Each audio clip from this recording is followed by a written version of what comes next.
Hey, everybody. Welcome back to Spider Sound Off. This is Tom. And this is Porter. We are here on a Sunday. Just gotten home from the big Code Red win at the Robin Center. It's snowing outside. If I look out if I look out the studio there window, was some snow. Yes. It's super nice. Thankfully, we have an indoor studio. It would be a little troublesome if we were outside. It was there was a lot of precipitation raining down in the Robin Center moments ago too. Yeah, great game by the women, kind of blowing out VCU, which I thought we thought we'd do, but it's always great to see it. Blowing out and beating VCU at anything is fun. There's no better feeling in the world for a Spider fan. There was a great crowd as expected. Ended up with 5,224, I think was the official count. So that, and they said it was the most since year 2000. So yeah, I wonder what game years. in 2000. Yeah, I know. We'll have to look that up. That'll be. I was not at that game, I could tell you. But anyway, before the game started, they had a little ceremony. What'd you think about that, Porter? I did not see the ceremony. And why is that? So that's a long story. Let me get into it if you want. Yeah. So just so you guys know, so Porter arrived. I got on my watch. It was 12:12.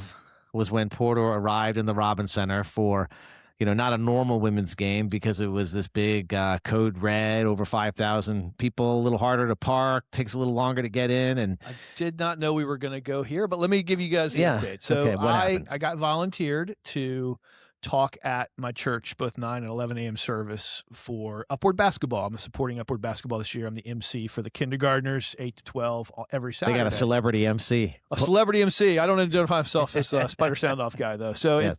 I do the MCing for that. So I was telling the congregation a little bit about how you volunteer and help out with Upward. And so that second speech that I gave to the congregation pushed me back until like 11:15 time frame, which I don't normally stay for the 11 o'clock service. I usually go to the 9 o'clock service. So 11:15, that's plenty of time to get to the Robin Center. Yeah, it is plenty. And I'm literally 1 mile from the Robin Center from where my church is. Yeah. So I was bringing my wife, and my wife is a very healthy eater. She's not one that is going to eat the hot dogs, the fare at the Robin Center. So I asked, do you want to try to get something before we go? Time is kind of limited. She did. So we decided on Shore Dog, the little coffee cafe over there at, I think it's Tuckahoe Shopping Center, where local is actually. Yeah. And you're getting it to go? We were getting it to go. Yeah. And I do love Shore Dog. I mean, full disclosure, the food's good. The coffee's great. So yeah, we got to the door of Shore Dog by like 11:17, and we didn't get our food in hand or in packages we could carry out until 11:45. So now I'm 15 minutes before game time for a game. Did you order ahead, or you just got there and ordered? We just got there and ordered. Yeah, well, mistake number 2. So, then like we end up cutting down kind of. I'm used to coming into the campus from the other side of the campus. So now you got lost? So no, I'm now on the side of campus. I don't know the traffic patterns as well. So I'm coming down past the Alumni Center along the road there, coming in to take a right to X-Lot, right? Nice cop sitting in his car, lights are on. There's no traffic guidance. He's on his phone. So I get in line. I go up in X-Lot, and X-Lot is absolute chaos. There's cars everywhere. There's no spots. I literally quickly realize I got to get out of X-Lot. This is not good.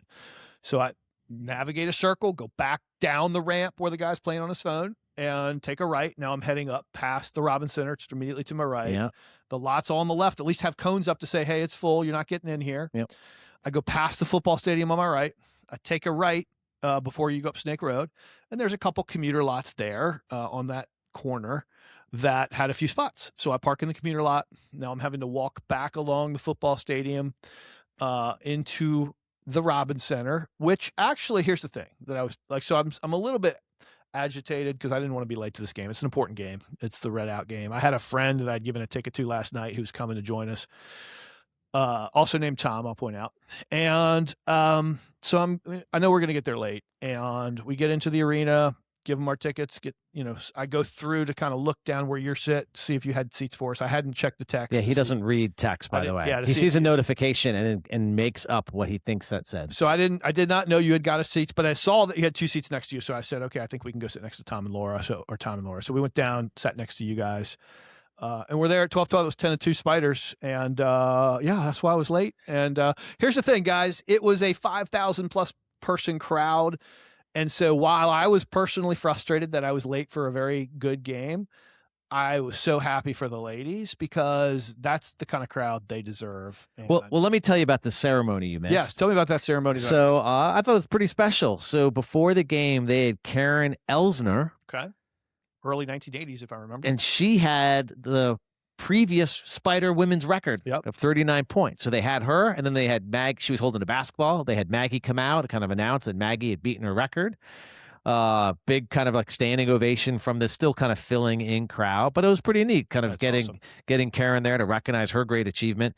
And I think in the post game, I heard Aaron make some comment in regards to, I think your because she had no overtimes, right? So it's like I think your 39 might be safe in terms of kind of regular game score. Okay. But anyway, so but that was a neat little ceremony that Porter missed.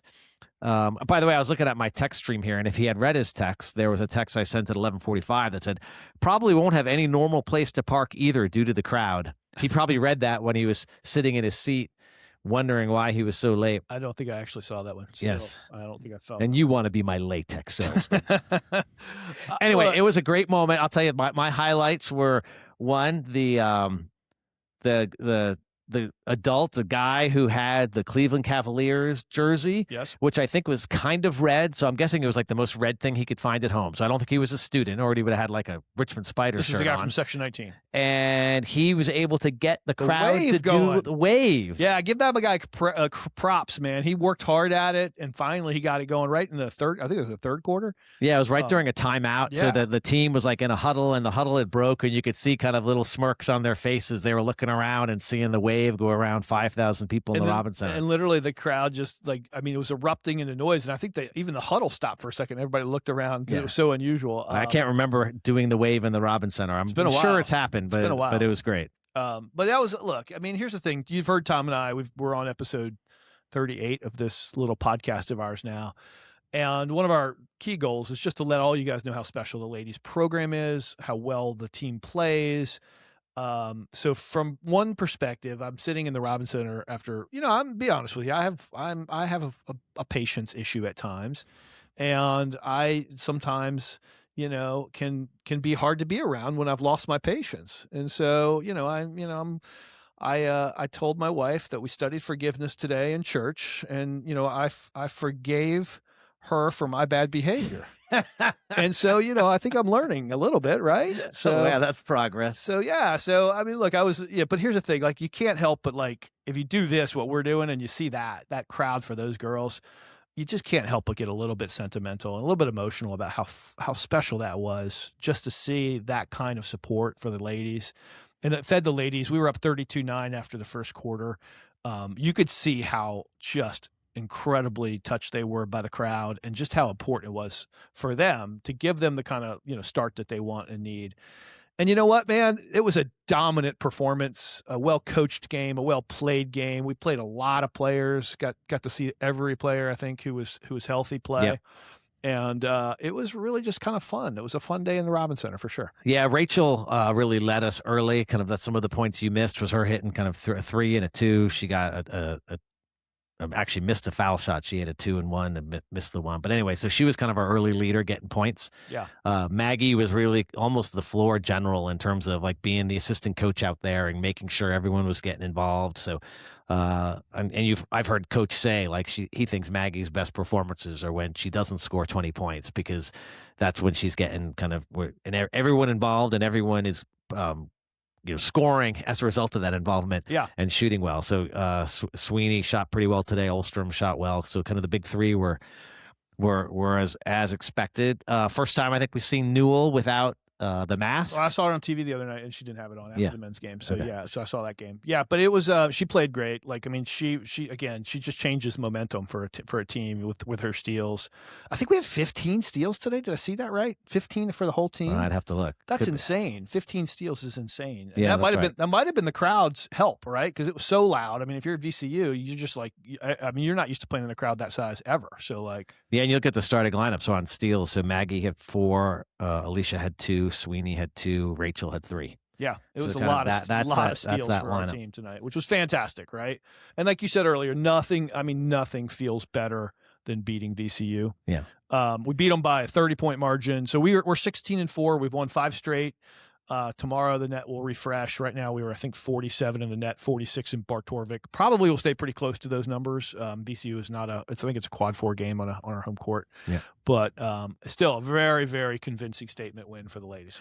Yeah, and before I forget, like, congratulations to University of Richmond for pulling that off. So I learned some today, like it was a joint effort. So actually, I'll take you back to, I think, a meeting you were in that I didn't go, when Coach Roussel had kind of the C-suite sort of talks where he was, I think, in the B school and gave a presentation. I know you went to that.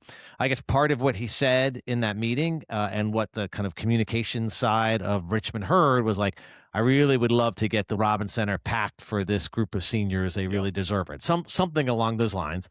Kind of at the communications department, not necessarily on the sports side, but on the university side, kind of picked up on that and said, hey, look, maybe there's something we can do. And that kind of started that process. Obviously, they got the athletic administration involved and got the communications from the school. And then I think the sports communications kind of came up with the branding and really started driving that process late. But it was a joint effort across the university to get to, let's get 5,000 in, and they did. There were some schools there they brought in, so it took a lot of time. I saw them. They were on kind of the morning local shows on TV. Yeah. Rachel was on, other players were on to kind of promote this. So there was a lot that went in to make this happen. It was not easy.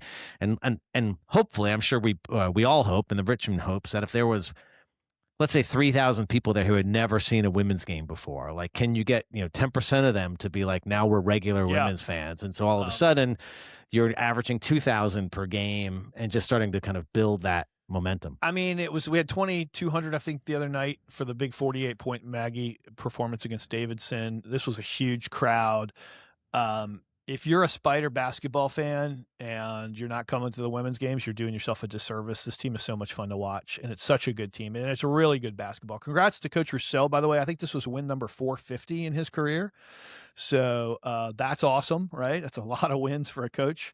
So another awesome thing. I mean, it's just a very efficient special team, and I think you just go out and see them and you can't help but really want to come back. And I think if we get some attendance boost out of this, especially with the games that are left on the schedule, we have a lot of really good teams. George Mason is left on the schedule. We've got Rhode Island coming into the Robins Center later. I mean, these are good teams. So it's important that we continue to support the ladies and give them the lift. I mean, you see what the crowd energy does, both to the team that we're playing against, 15, which allowed 15 steals, and also to our ladies, 32-9 after the first quarter. Yeah. Based on that. I will say, and this will be kind of maybe not my complaint, but the complaint of someone else I was watching the game with, is that so we blew them out in the first quarter. The rest of the game was kind of even. So I totally understand why the coach is still playing kind of his main players, because like there are moments where the coach wasn't happy. Like the first quarter was probably the best quarter of basketball I've seen in a really long time from both teams.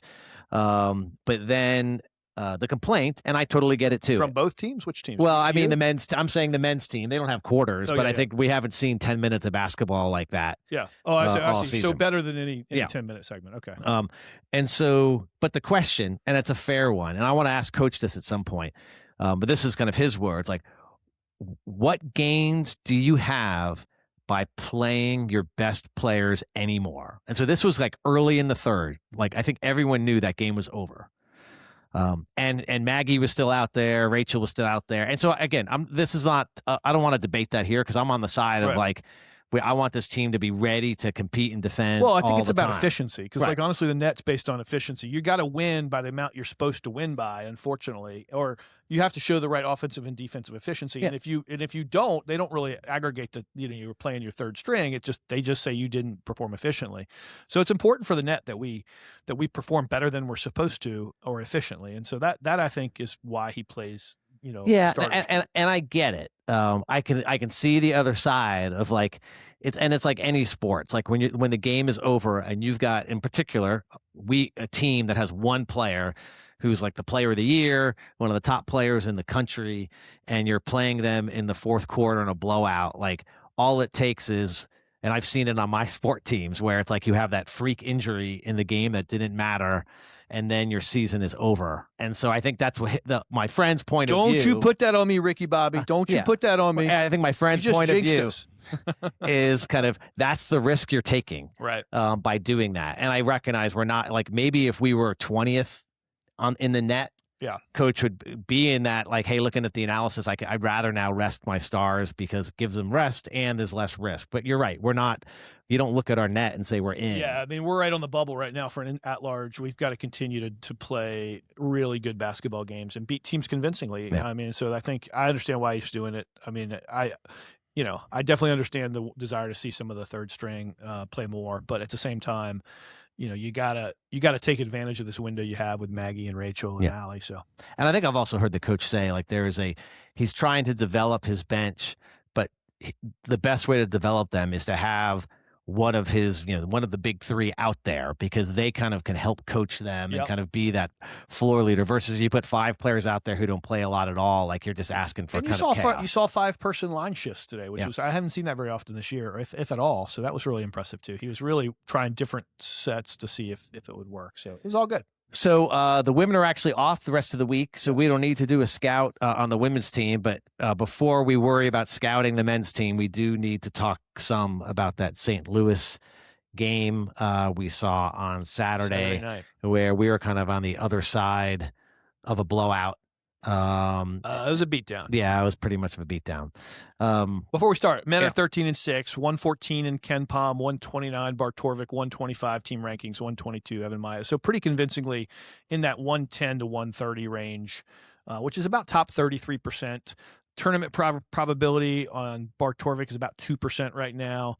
So that just kind of sets the landscape for where we're at. It's not a loss like that, while it feels really, really painful, it's not fatal, right? It's just a bad loss. Yeah, I mean, we knew to a good team. Did we say we had like St. Louis had a 90% chance to win? Yes. And you were like, that seems too high. But I did say that. But I don't think you would have said it was 50-50 And one of our listeners called me out on that in church this morning, and I said yes. I was kind of thinking we had a better chance than we did. Yeah, I mean, the first thing when you watch that game is trying to be like objective is like how good St. Louis is. Yeah, they're a tournament team. Like they're a good tournament team.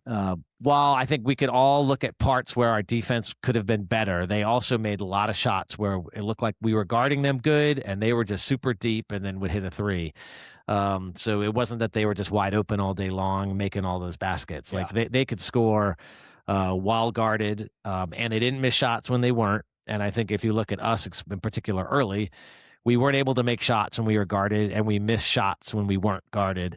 And so, and you heard Coach, if you saw the post game, he's like, you've got to score at some reasonable rate to have a chance against a team like St. Louis. We weren't really hot from 3. And I think Johnston ended up 1 for 10. We got to hit the threes. Let me give you a stat. So St. Louis was 20 for 31 from 2-pointers.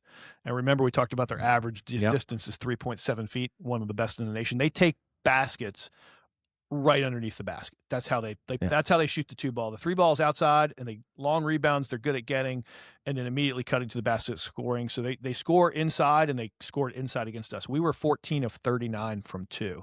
If you look at our average distance in that game, it got worse. So we were already one of the worst in the country. We're taking our 2-pointers from an average of, I think, 6.8 feet. Now we're 7 feet. So we were significantly further than 7 feet out on our 2-pointers on average. And those just aren't going to be the highest percentage of shot. Or I should say, they're not going to be the point per possession calculation that can beat a team like St. Louis. You've got to be either making threes or scoring close 2s, I think, to beat a team like St. Louis. The good news is, I think we still have the pieces. I mean, you saw the emergence of Will Harper. Let's talk about that for a second. Yeah. Will Harper had himself a day, 17 points, 4 rebounds, an assist, a steal. Again, we talked about him emerging as another weapon. I think he's now another weapon. Like he's a player. It's hard to score 17 points in a college basketball game. I don't care who you are. As a freshman, that's super impressive, right? Yeah. So he's a player, and you've got him, you've got Argabright, you've got Daughtry, you've got Tyne, you've got a lot of underclassmen that are going to make significant contributions. So that's good. That's good. Yeah. You do mention Tyne, so I just want to make a point where I'm just a little worried right now about Tyne. I was really hoping he would step it up this season. I'm going to go back to. Let's go back to Charleston Southern game, kind of when our kind of losing streak, we had 2 in a row starting them. These are his point totals. 0-6-0, 10-9-0-0. So he's had double digits once. He's had 4 games where he did not score. And he hates it as much as anybody, I'm sure, but we can't have a starting point guard go 0 for like 2 out of 3 games. He'll get out of that slump because his shot just hasn't fallen. And earlier in the year, I don't know if it was falling shot more, hasn't bro. fallen. I mean, I think. When you're 0 for, your shot's not right. falling. Well, yeah, or you're not taking them. I mean, I think like for me, if Tyne's going to be the starting point guard, I'd rather see his assist line. I'd like 5 assists, 4 assists, 4 assists, 5 assists. He hasn't had 5 all year. So that to me would be the thing I would say would be a better thing to measure him by than the points. But I mean, at the end of the day, we have pieces that are relevant now, relevant in the future. I don't think we're that far away from being a good team. I think if we make some adjustments, I mean, you got to play better defense than we played against St. Louis. It's the switching thing where we were trying to switch everything, and that left Walls out on the 3-point line, which is fine, but like it also left, Tyne and Argabright being backed down the lane by Avila, and It's like, you kept hearing the announcer on TV say, this is just bully ball. Well, when you got like a 6'11" center who's probably 270 pounds backing your 160-pound point guard down the lane, it's going to look like bully ball, right? And so I think, that we have to fix. But I mean, I'll tell you, I mean, what it sounded like from listening to Mooney in the post game that, like, 1, that was intentional. 2, I think he would say, and it's hard to look at the data this way, but when that happened, those were St. Louis's longest possessions. Okay. So he's slowing them down. So it was somehow that was well, that's and again good. that doesn't mean they didn't score on that possession because they were pretty lethal. But I think the strategy was this is how we slow them down, and it might have slowed them down a little, but they scored. I like hearing that. Yeah. I didn't see the post game, or probably maybe I wouldn't have mentioned the bully ball and the backing down the lane. But that being said, I mean, it sounds like there was a strategy to it, and that's good. And there's, and that sounds like we're using, data to make smart decisions about how to break down a team. And that's one of the main things I'm asking for is like, ultimately, I think, you apply a little bit of advanced analytics to what our great coaches do, and we'll be even better. Like, we're good, we'll be even better, right? And that's all I'm saying. And so that exactly what you just said is exactly what I'm looking for. It's like, hey, we're slowing their tempo down to try to cut their point total. It might not have worked, but maybe it was, an execution issue. So you just don't know, right? But at the end of the day, it was a tough beat because it wasn't close. And I think we all know we have to go through a St. Louis in the tournament or go through a George Washington and VCU. Let's say we're on the opposite side of the bracket and St. Louis loses, which, by the way, St. Louis is going to make the NCAA tournament, people. They're going to make the NCAA tournament. If they lose, then the A10's getting at least 2 teams in. And so, like, if we're on the opposite side of the bracket, they lose to somebody, then we're going to still have to beat a VCU, a George Mason, a George Washington, all good teams, right? So I think we can still do it. I mean, am I optimistic looking at the 2% probability? Probably not optimistic, but I'm also coming off a 20-some point loss. And so it's hard to be optimistic. Well, I mean, so let's look ahead a bit. So we'll talk some about Rhode Island, who we have this week, Wednesday at home. Okay. After that, we are at GW and then at VCU. Those are 2 tough ones. So you look at this Rhode Island game, who's 1-4 in conference. Right. They did win on the road at Davidson, so they've won a road by game. 25 points, by the way. But this almost feels like a must-win. Now, again, we could go on the road and beat GW, or we could beat VCU and all of a sudden, feel more optimistic. But we've got a home game. We've got to protect home court. I know we haven't been great at it overall this year.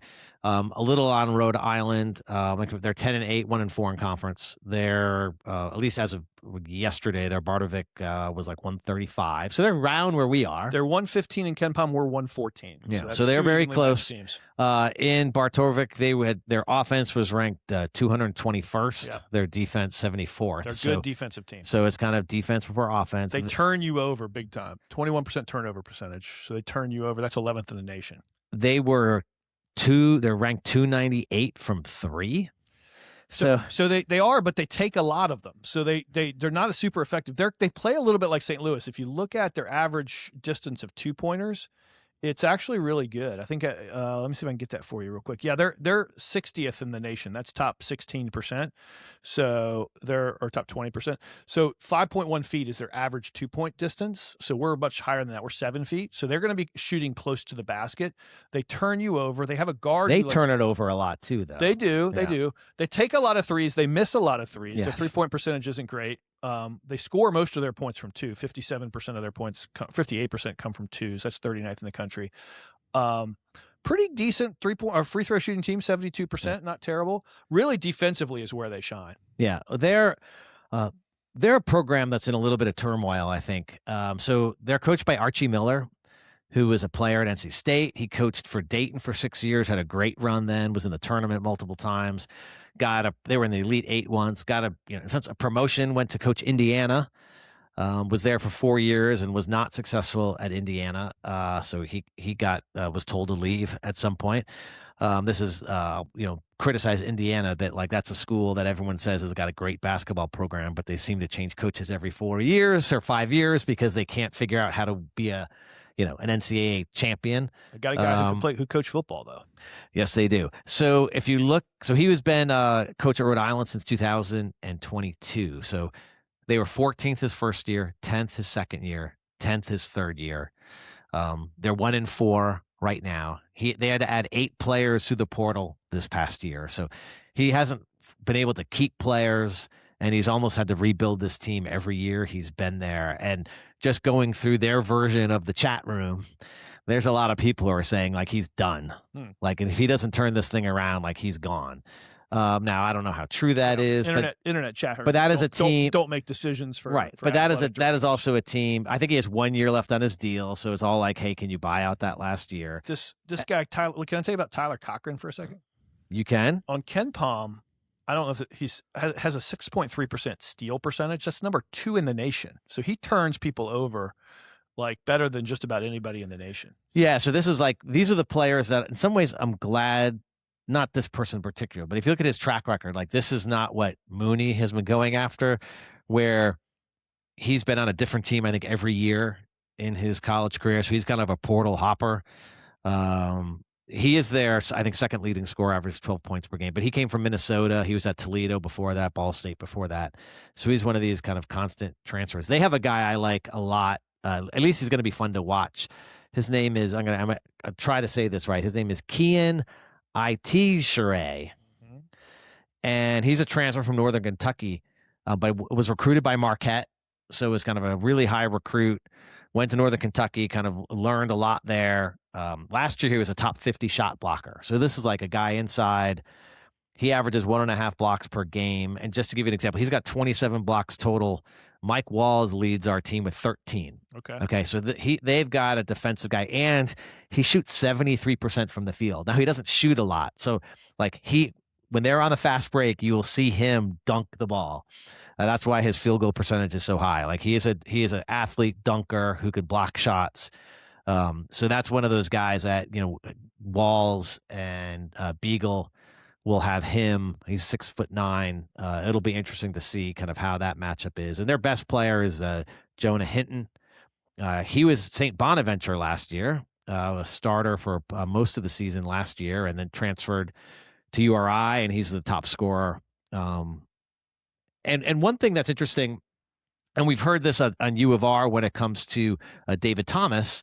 When I was researching Rhode Island, like a couple of their big transfers of these 8 were ones that they had recruited out of high school, didn't get out of high school, but then when they got on the portal, kind of had that connection. And we learned that with David Thomas, that at some point, like, he was recruited as a freshman. He didn't come here.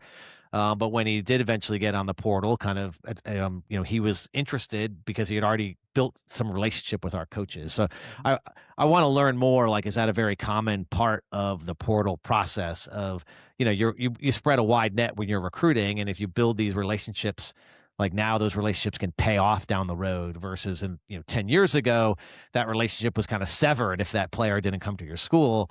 Now you always have this opportunity, or potentially have that opportunity, to kind of rekindle that relationship down the road. But that's kind of the Jonah Hinton story for sure, where he was a URI recruited originally. And then when, I guess, for whatever reason, St. Bonaventure wasn't working out for him, he kind of reconnected with that staff. Can we talk about the A-10 a little bit? Absolutely. So I'm not going to focus on everything, but you and I traded some text on this the other day. Like, what is going on with St. Bonaventure?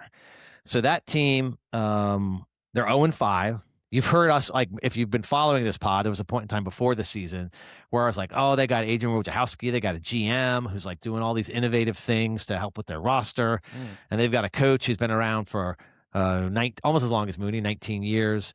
Mark Schmidt, who's kind of well regarded, and just to go back, like, I learned through another podcast that, like, they've almost separated church and state, where like Wojciechowski is the one who finds out and negotiates with a player that they're bringing in, and Mark Schmidt, the coach, doesn't even know what this person's making. Like, his job is to coach. And I remember hearing them like, oh, that's so innovative. I love that idea. Hey, when do we get a GM? Well, it's not working. Well, this is their last few years. They were 8-10 in the A10, 9-9. Then they were 9-9. So basically a 500 over the last 3 years. They're 0-5 right now. Now, Wojciechowski's only been there since September of 2024. This is kind of his first team that he helped build. But if you go look at Bartorvik, they're saying they're going to go 6-12 in conference, which implies they're going 6-7 the rest of the way. Okay. So that seems optimistic to me, that an 0-5 team, which they might play Loyola twice. You never know. Yes, they do. But look, I mean, they're 0-5. They played VCU, who's a top team. They've played us, Fordham, St. Joe's, and LaSalle. So it's not like they've had like this incredibly tough start schedule. St. Joe's is. Yeah, St. Joe's is fine, but but again, they haven't played outside of VCU, who's actually only 3-2. Right. Like, they haven't played the 3 undefeated teams in this league yet, so they're going to have to play them at least once. So anyway, that team's having some trouble. They also brought in like a giant class off the portal, just like Rhode Island did. And it made me kind of think about the portal some more and realize that the NCAA just put out new rules for the portal, which is pretty interesting. So tell me about those. Let me just kind of a little bit of evolution of the portal. So what they did, I'll tell you what they did. All of this is really smart to me. So the portal for college basketball opens the day after the NCAA championship. Prior to this upcoming year, and it's effective immediately. In prior years, it opened like after the first weekend. So what that meant is, like, if you were a team that advanced, like, you were both prepping your team for the next game and also having to do recruiting of people off the portal. Okay. And so they've stopped that. So now the portal, and this is like, when do players put their name in the official portal? Like, a player could declare today that they're leaving. It's not like, you can publicly say whatever you want, but the system is now the day after the NCAA tournament is the beginning of when that, think of it as, this big portal website opens up, and Porter Shomo, as a player at University of Richmond, could put his name in the portal. You have 15 days to put your name in the portal. So it used to be, it started earlier and you had 30 days. So now there's basically a 2-week roughly period of when you put your name in that portal. Now, obviously, recruiting starts right from the beginning, and it doesn't end after those 14 days. I was looking at last year, and we had a variety of players that some kind of committed during April, but AJ wasn't until May. So it times up. But anyway, so April 7th is when the portal opens. So that's kind of a later date than before. You got 2 weeks after that. So what that means, like, it gives you more time to talk to your existing roster and figure that out. Now, if you're in the tournament, like, obviously you're still balancing that. But if I'm going to go out on a limb and say that our men's team is not in the NCAA tournament. Okay. Odds are in your favor on that. And so if that's the case, like, that entire length of the tournament, our season's over. And that's, like, I would assume, is the time the coach is now focusing on working with his current players and going through the process of getting them to where he wants to kind of re-sign. Yep. Or he'll know that, hey, I'm losing this player, so when we get to the portal, I have to replace that sort of position or talent. And so we'll learn more and talk about the portal. Obviously, we've got a little bit of time for that, but it does, like, beg, like, the question. Like, I don't want to turn into, at least right now, what Rhode Island and St. Bonaventure had to do was, like, bring in 8 new players every year. Right. And we do have. Well, Mooney's actually been pretty masterful at keeping his core together. Yes, that's right. So I give him credit for that. We've got 11 players who are, have more eligibility left. Yeah. And we know we're graduating our kind of two-headed monster center. Yeah. So and like, I hope Dylan Hominick turns into a great center for us, but he'll be a freshman, right? A redshirt freshman next year. So we know we need to bring in some and we've got three freshmen, three future freshmen, like high school or class of 2026, and there's two forwards. There's not a center in that class, so I think there's an kind of an interesting, and we don't know how it's going to happen. Yeah, we're gonna need a big man for sure, because Homenek's going to be good. I've watched him practice. I think he's, like I said, he looks confident. He's big. I mean, he's got the body of a big man that's ready to play right now. He's strong. He's tall. Yeah.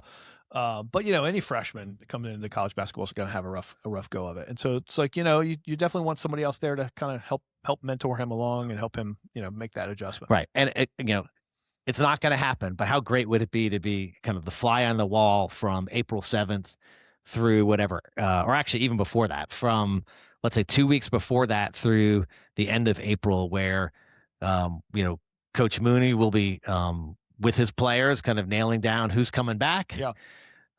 Then working through the portal, and we know money's involved in all of this, but that understandably so, like there's a competitive piece to, until there are rules that like require everybody to disclose everything. No one's disclosing anything. Yeah, and even Mooney. So I didn't see the press conference after the St. Louis game, but I did see that.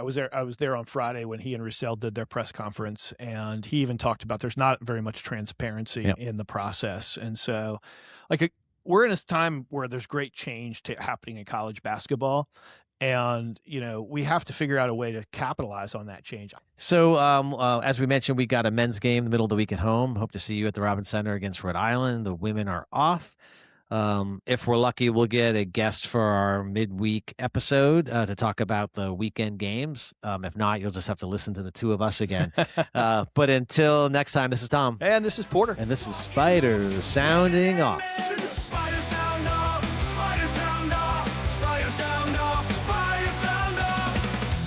Try to be funny and entertain.